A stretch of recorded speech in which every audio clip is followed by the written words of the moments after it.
सलमानो संभल जाओ, मुसीबत आने वाली है, तेरी बर्बादियों के मशवरे हैं आसमानों में। न समझोगे तो मिट जाओगे हिंदोस्ता वालों, तुम्हारी दास्तां तक भी न होगी दास्तानों में। इंसाफ कीजिएगा है आप अक्ल वाले, काला गिलाफ काबा हजरत बिलाल काले।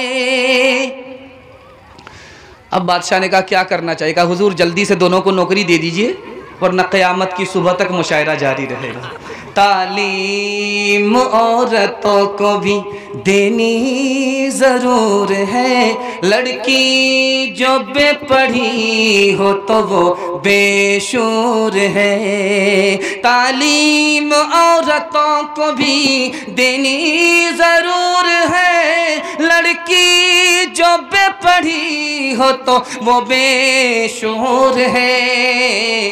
हुस्ने मुआशरत में सरासर फुतूर है, और इसमें वालिदैन का बेशक कसूर है। बीवी की बुराई पर माँ से अलग हो जाएंगे, हाथ उठा दीजिए इंशाअल्लाह। खैर एक मजनू हाथ उठाया है, खैर वोटर लिस्ट में अभी नाम नहीं आया। ज़रा ध्यान रखिएगा, आखिरी पैगाम सुना रहा हूँ 3 मिनट का, इसके बाद जलसा आपका ख़त्म हो जाएगा।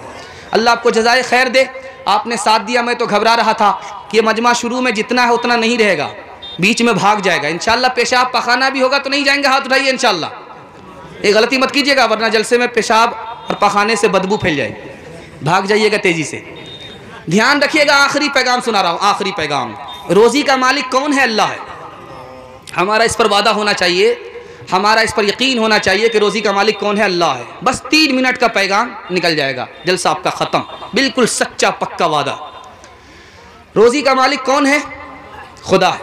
एक चोर से एक आलिम ने कहा कि तू चोरी क्यों करता है? तो उसने कहा कि मेरी रोज़ी इसी में है।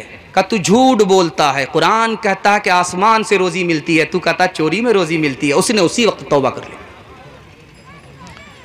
इमाम साहब ने नमाज पढ़ने के बाद मुक्तदी से कहा कि तुम तो हमेशा मस्जिद ही में रहते हो, खाते कहाँ से हो? तो मुक्तदी ने कहा कि अच्छा मैं बाद में जवाब दूंगा, पहले नमाज लौटाने दीजिए। कहा कि तुमने नमाज लौटाई? कहा कि कुरान तो कहता है कि अल्लाह पर भरोसा करो, रोज़ी का मालिक वो है, तुम कहते हो खाते कहाँ से हो? मुझे शक हो गया कि तुम्हारा ईमान सलामत है कि नहीं, इसलिए नमाज पहले लौटाया, बाद में जवाब दिया। तीसरी बात को याद रखिए, गिरानी का ज़माना है, घर घर चूल्हा नहीं जल रहा है, लेकिन एक नौकर एक गुलाम हंस रहा है। पूछने वाले ने पूछा कि भाई तुम हंसते हो, मुसीबत में हंसते हो, मुसीबत में हंसते हो? तो कहा कि जिसके साथ मालिक है, जिसकी रोटी की फिक्र आका कर रहा है, उसको क्या ज़रूरत है परेशान होने की? जिसकी रोज़ी का मालिक खुद अपने हाथ में लिए हुआ है, उसको परेशान होने की दुनिया में क्या ज़रूरत है? तीसरी बात को याद रखिए, बच्चा मदरसे में पढ़ने के लिए आया, लोगों से कहा इसका खाना दे दो, लोग तैयार नहीं हुए। एक आदमी का इंतकाल हुआ, वो आया दौड़ा दौड़ा के मैं 40 दिन इसको खाना खिलाऊंगा। 39 दिन जब हो गए तो बच्चा उस्ताद से कहता हुजूर इसने तो मुझे खाना खिला दिया 39 दिन, अब इसके बाद क्या होगा? का बेटा घबराओ नहीं, अल्लाह गैब से इंतज़ाम करेगा। जैसे ही 40वां दिन आया, एक दूसरे आदमी का विकेट गिर गया, दूसरा आदमी मर गया। वहाँ से फिर चिल्ला शुरू हो गया। फिर 39 दिन हो, तीसरे का विकेट गिर जाए। तमाम मोहल्ले के लोग जमा हुए कि ये क्या हो रहा है, हर 40वें दिन एक आदमी मर जाता है। कहा कि जल्दी से इस लड़के का खाने का इंतजाम कर दो वरना ये पूरे मोहल्ले को खा जाएगा। याद रखिएगा एक बात, 2 मिसाल मैं आपके गोशे गुजार करने के लिए जा रहा हूं, उम्र भर ये आपको काम आएगा। जब शादी ब्याह का मौका होता है तो जो गरीब से गरीब आदमी होता है तो क्या कहता मैं उससे कम हूं, मैं धूमधाम से शादी करूंगा, मैं उससे कम हूं। ये गुरूर, ये तकब्बुर कौन करता है? गरीब करता है। वो अपनी जेब को नहीं देखता है बल्कि समाज को देखता है। इसलिए शादी के बाद वो कंगाल हो जाता है। लोग शादी के बाद माला माल होते हैं, शादी के बाद कंगाल होता है कि देखा देखी में चला गया। देखा देखी में शादी मत कीजिएगा। दूसरी बात मैं आपको सुनाने के लिए जा रहा हूं। आप सोचते हैं कि मेरा दामाद आएगा खुश हो जाएगा। एक सवाल पूछा गया कि दामाद जब मोहल्ले में आता है तो उस पर कुत्ता क्यों भौंकता है? दामाद जब ससुराल आता है तो उस पर कुत्ता क्यों भौंकता है? तो कहा कि कुत्ता असल में अपनी जात को पहचानता है। दामाद और घर जमाई दामाद और कुत्ता दोनों बराबर। ये मांगते मांगते थकता ही नहीं है। इसका पेट है कि जहन्नम का गेट है। गरीब को भी नहीं छोड़ता, उसको भी लूट रहा है, चमड़ी दमड़ी सब लूट रहा है। ध्यान दीजिएगा, मैं आपको बताने के लिए जा रहा हूं। आप सोच रहे हैं कि ये खुश हो जाएगा, वो खुश हो जाएगा, कोई खुश नहीं होगा, आपकी शिकायत करेगा। एक आदमी ने दावत के लिए बाराती बुलाई, कहा कितने लाओगे? कहा कि 1000। कहा 2000 लेकर के आओ। छोटा मोटा आदमी नहीं। 2000 बारात आई। हर बाराती को एक अशरफी दिया। जब जाने लगा तो सोचा कि नकाब लगा करके देखते हैं कौन तारीफ करता है। किसी ने तारीफ नहीं किया। एक आदमी ने कहा ससुरे ने एक ही दिया, 2 देता तो क्या फर्क पड़ जाता। दिखाने के लिए आपका सब कुछ बर्बाद हो जाएगा। सोचिए, जब आप 3 लाख 4 लाख खर्च करने के लिए जा रहे हो तो उस वक्त तो सोचिए कि इसमें फ़ायदा किसका है?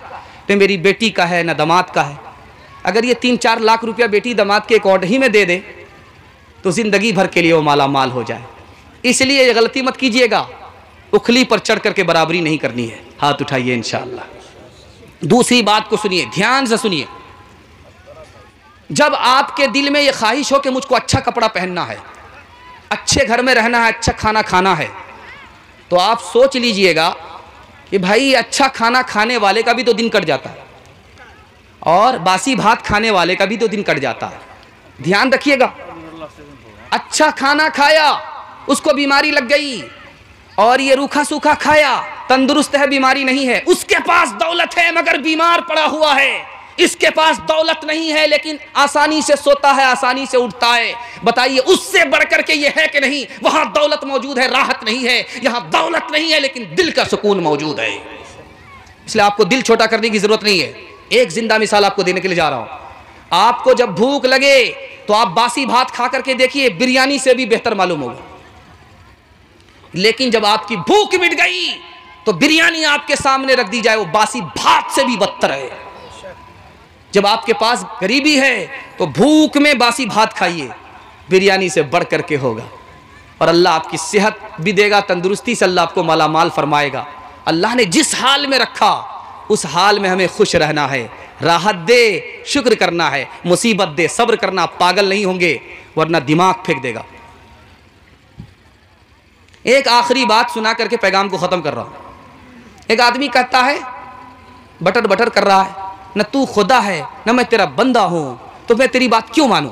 न तू खुदा है न मैं तेरा बंदा हूं, मैं तेरी बात क्यों मानूं? लोगों का दिमाग खराब हो गया कि क्या बकर बकर कर रहा है। करे तू किससे बोल रहा है? कहा मैं नफ्स से बोल रहा हूं, मेरा नफ्स कह रहा है कि खीर खिलाओ। तो मैं कह रहा हूं भाई पैसे नहीं है। कहा खीर खिलाओ। कहा पैसे नहीं है। कहा खीर खिलाना होगा जैसे भी हो। तो कहा मैं पैसे नहीं है। तो जब ये बार बार परेशान कर रहा है, मेरा जी परेशान कर रहा है, मेरा नफ्स परेशान कर रहा, तो मैंने कहा तू खुदा भी नहीं है न मैं तेरा बंदा हूं, तेरी बात क्यों मानूं? ये नफ्स बच्चे की तरह है, इसको बहला फुसला दीजिएगा, ये बहल जाएगा। और जब ये जिद पर खड़ा हो जाएगा, इसकी जिद को अगर आप देखेंगे तो ये आपको नीलाम कर देगा। इंशाअल्लाह नफ्स को काबू में रखना है। एक मिसाल पर पैगाम ख़त्म कर रहा हूं, इसको ध्यान से सुनिएगा। एक आदमी बड़ा हिसाबी चोर था, बड़ा मंतिकी चोर था। बाग में चुपके से आता था, फल तोड़ता था और कहता था ये फल मेरे खुदा का, मैं खुदा का, ये बाग मेरे खुदा का। फिर कौन होता है मुझे कोई टोकने वाला? 99 दिन चोर के 1 दिन कोतवाल का। बाग वाला पहरे में था तो देखा कि ओ ये मंतिकी चोर है। सबसे पहले उसको रस्सा से बांधा और 2 हत्थों लाठी देना शुरू किया। जब वो रोने लगा तो कहा कि क्यों रोता है? ये लाठी भी खुदा की है, मैं भी खुदा का हूं, मारता भी है खुदा का बंदा, तो फिर चिल्लाता क्यों है?